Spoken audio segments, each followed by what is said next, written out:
وآت ذی القربى حقہ والمسکین وابن السبیل، اور اپنے رشتہ دار کو بھی اس کا حق دو، اور غریبوں کو بھی ان کا حق دو، اور مسافروں کو بھی ان کا حق دو۔ ماں باپ کے بعد اللہ تعالیٰ نے رشتہ دار کا ذکر کیا ہے۔ آپ ارریا کے ہیں، اگر آپ کے رشتہ دار پورنیہ میں ہے، آپ کے رشتہ دار کٹیہار میں ہے، آپ کے رشتہ دار بنگال میں ہے، تو آپ کو پتہ ہونا چاہیے ہمارے رشتہ دار کون کون ہیں۔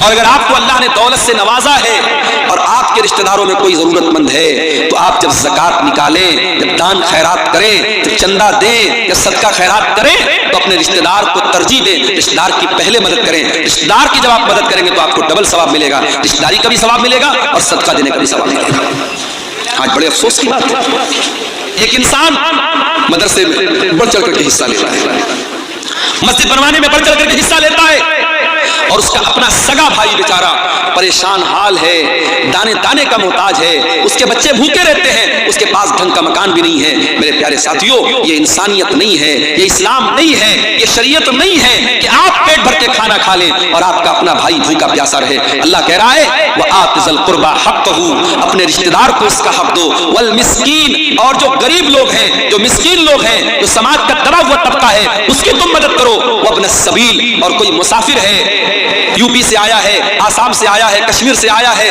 سفر میں اس کی کسی نے پاکٹ مار لی، اس کا پرس چوری ہو گیا، اب بیچارہ وہ مدد مانگ رہا ہے، مسافر ہے، مجبور ہے، اس کی مدد کرو، اس کو تم اپنے مال، اپنی زکوٰۃ کی رقم بھی اس کو تم دے سکتے ہو۔ اللہ نے ماں باپ کا ذکر کرنے کے بعد یہ تیسری نصیحت کی کہ رشتہ دار کو، غریب کو اور مسافر کو اس کا حق دو۔ اس کے بعد چوتھی نصیحت ولا تبذر تبذیرا، اور اے اللہ کے بندو، مال کے اندر فضول خرچی نہ کرنا، ناجائز جگہوں پر اپنا مال خرچ نہ کرنا۔ ان المبذرین کانوا اخوان الشیاطین، بے شک فضول خرچی کرنے والے، شراب پر پیسہ لٹانے والے، زنا پر پیسہ لٹانے والے، لڑکیوں کے نمبر پر ریچارج کروانے والے، ناجائز رشتہ بنانے کے لیے عیاشی کرنے والے اور حرام جگہوں پر پیسہ خرچ کرنے والے، ان المبذرین کانوا اخوان الشیاطین، وہ شیطان کے بھائی ہیں۔ پیسہ ہمارا نہیں، کوئی یہ نہ کہے پیسہ میرا ہے، نہیں، ہماری کیا اوقات ہے، پیسہ اللہ کا ہے، اللہ نے ہم کو دیا ہے، اللہ نے ہم کو دیا ہے، اللہ چاہتا تو ہمیں نہ دیتا۔ اور یہ بھی یاد رکھو، دنیا میں دولت انسان کے ٹیلنٹ سے نہیں ملتی، انسان کے علم سے نہیں ملتی۔ بڑے بڑے عالم ہیں، بڑے پڑھے لکھے لوگ ہیں، بڑے بڑے ڈگری والے لوگ ہیں، وہ ترس رہے ہیں، بڑی مشکل سے اپنا گھر چلا رہے ہیں، اور جاہل اور انگوٹھا چھاپ لوگ کروڑوں کما رہے ہیں اسی دنیا میں، اسی علاقے میں۔ آپ دیکھ لیجیے، پٹنہ کے اندر میں نے دیکھا ایسے ایسے لوگ اولا بائک چلا رہے ہیں جو انجینئرنگ پڑھے ہوئے ہیں اور بڑی اعلیٰ تعلیم حاصل کی ہوئی ہیں، اور کیا کر رہے ہیں، وہ بائک چلا رہے ہیں کرائے پر، مسافروں کو بٹھا بٹھا کے، یعنی جو کام آٹو کا ہوتا ہے، رکشہ کا ہوتا ہے، وہ بائک کا وہاں کام ہو رہا ہے، اولا بائک چلا رہے ہیں۔ تو پڑھائی لکھائی سے پیسہ نہیں کا تعلق نہیں ہے میرے بھائی، ٹھیک ہے، آپ پڑھ لکھ لیں گے، اللہ کرے آپ کو اچھی نوکری مل جائے، اچھا مقام مل جائے، مگر ضروری نہیں ہے کہ آپ کے علم کے اعتبار سے آپ کو پیسہ ملے۔ تو اگر اللہ نے آپ کو پیسے والا بنایا ہے تو یہ مت کہیے کہ پیسہ میرا ہے، پیسہ اللہ کا ہے، اور جب پیسہ اللہ نے آپ کو دیا ہے تو یہ پیسہ کہاں خرچ کرنا ہے اور یہ پیسہ کہاں سے آیا ہے، دونوں کا حساب اللہ کو دینا پڑے گا۔ اللہ کے پیارے نبی فرماتے ہیں لا تزول قدم ابن آدم من عند ربہ یوم القیامہ، قیامت کے دن انسان اپنی جگہ سے ہل نہیں پائے گا جب تک 5 سوالوں کا جواب نہ دے دے، اور ان 5 سوالوں میں ایک سوال یہ بھی ہوگا وعن مالہ من این اکتسبہ وفیما انفقہ، تو نے مال کہاں سے کمایا اور کہاں خرچ کیا۔ حرام جگہوں پر پیسہ خرچ کرنے والے شیطان کے بھائی ہیں۔ اپنے جائز کام پر اگر آپ ضرورت سے زیادہ پیسہ خرچ کرتے ہیں، جیسے راہل گاندھی کا جوتا ابھی آج کل بڑا چرچا میں چل رہا ہے، راہل گاندھی نے پتہ نہیں، میں نے ویڈیو دیکھا نہیں ہے، یہ بیان کیا جا رہا ہے، کہنے والے بول رہے ہیں کہ راہل گاندھی نے کسی کو جوتا مار دیا تو بیچارہ آئی سی یو میں چلا گیا۔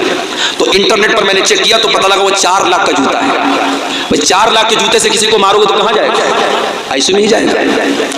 ہم لوگ گھڑی پہنتے ہیں، بڑی مشکل سے ٹائٹن کی گھڑی ہے، 1000-2000 کی گھڑی آتی ہے، کچھ لوگ صاحب راڈو کی گھڑی پہنتے ہیں، اور پتہ نہیں کون کون سا برانڈ آتا ہے، 1.5 لاکھ کی 2-2 لاکھ کی گھڑی پہنتے ہیں لوگ۔ تو گھڑی پہننا تو جائز ہے، لیکن اس میں آپ حد سے زیادہ پیسہ خرچ کریں گے تو یہ اسراف ہے۔ جوتا پہنتے ہیں لوگ 4-4 لاکھ کا جوتا، یہ اسراف ہے میرے بھائی، کسی بہت بڑی بالی ووڈ کی ہیروئن کی شادی تھی، بنارس سے انہوں نے اپنی شادی کا لہنگا سلوایا تھا.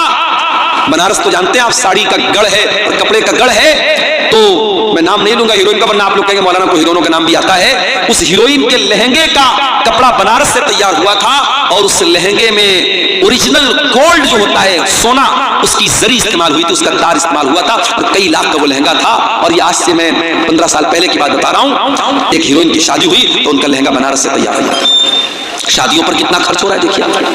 اتر پردیش کے میرٹھ میں ایک شادی ہوئی، لڑکے نے اپنی سالی کو گھڑی، سالی نے آ کر کے گھڑی پہنائی تو گھڑی پہنانے کی جو رسم تھی اس کا جو پیسہ دیا دلہے نے 2.5 لاکھ روپیہ دیا. 2.5 لاکھ روپیہ اس کو گھڑی کی پہنائی کا دیا. اور مولوی صاحب نے جنہوں نے نکاح پڑھایا ان کو نکاح پڑھانے کا انعام 11 لاکھ روپے دیا گیا. اور دلہے صاحب کو سسرال سے جو پیسہ ملا انعام کے طور پہ، جہیز کے طور پہ 2.5 کروڑ روپیہ کیش ملا. یہ نیوز باقاعدہ آئی تھی. اتر پردیش کے سدھارتھ نگر میں شادی ہوئی، مسلمان کی بات بتا رہا ہوں، کسی غیر مسلم کی بات نہیں بتا رہا ہوں. مسلمان کی شادی ہوئی، وہ باراتیوں پر نوٹ لٹا رہا تھا. 20 لاکھ روپے اس نے نوٹوں کی گڈیاں ہوا میں لٹا دی، 20 لاکھ روپے لٹا دی اس نے باراتیوں کے اوپر. یہ مسلمان یہ کام کر رہا ہے. اللہ کہہ رہا ہے وَلَا تُبَذِّرْ تَبْذِيرًا، فضول خرچی نہ کرنا. ان المبذرین کانوا اخوان الشیاطین، فضول خرچی کرنے والے شیطانوں کے بھائی ہیں. وَكَانَ الشَّيْطَانُ لِرَبِّهِ كَفُورًا، اور شیطان اپنے رب کا بہت بڑا ناشکرا ہے. کتنی چیزیں ہوں گی؟ 4 چیزیں ہوں گی. اب 5ویں چیز بھی سن لیجیے. وَإِمَّا تُعْرِضَنَّ عَنْهُمُ ابْتِغَاءَ رَحْمَةٍ مِّن رَّبِّكَ تَرْجُوهَا فَقُل لَّهُمْ قَوْلًا مَّيْسُورًا. اگر تمہارے پاس غریب کو دینے کے لائق، رشتہ دار کو دینے کے لائق پیسہ نہیں ہے اور وہ تم سے مدد مانگنے کے لیے آیا ہے، اللہ نے پہلے دینے کا طریقہ بتایا. اگر دینے کی طاقت نہیں اور منع کرنا ہے تو منع کیسے کیا جائے، منع کرنے کا طریقہ بھی بتا دیا. فرمایا فَقُل لَّهُمْ قَوْلًا مَّيْسُورًا. اپنے اس رشتہ دار کو اگر پیسہ دینے کی طاقت نہیں ہے تمہارے اندر تو نرمی کے ساتھ معذرت کر لینا، ایکسکیوز بیان کر دینا، اپنا عذر بیان کر دینا. اس کے ساتھ سختی نہ کرنا، اس کو ڈانٹ کر کے مت بھگانا، اس کو جھڑک کر کے نہ بھگانا، نرمی کے ساتھ، پیار کے ساتھ، محبت کے ساتھ اس کو روانہ کر دینا.